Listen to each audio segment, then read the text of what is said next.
Sa iban pang nga balita, Iloilo PGNRO may natumod na nga 5-6 kadalagko nga personalidad sa likod sang illegal quarrying operation sa probinsya sang Iloilo. Si John Sala nakatuto. Natumod na sang Iloilo Provincial Government Environment and Natural Resources Office ang 5-6 ka mga dalagko nga personalidad sa probinsya sang Iloilo nga yara sa likod sang illegal quarrying operation sa mga banwa sang Dueñas, Calinog, kag Lambunaw. Mayara sang duha ka mga public officials nga nag-ooperate sang illegal quarrying activities suno sa head sang PGNRO.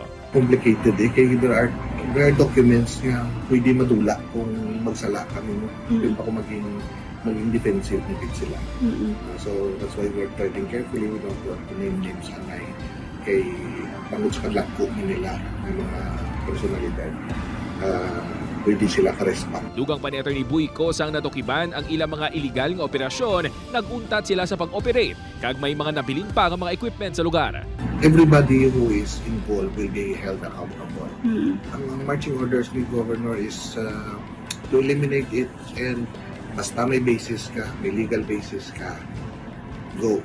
Samtang ginaimbestigaran na sa Police Regional Office 6 ang impormasyon nga mayara sa mga kapulisan nga nagapakigbahin sa illegal quarrying activity sa probinsya sa Iloilo. Ginpangunahan sang Regional Intelligence Division ang investigasyon.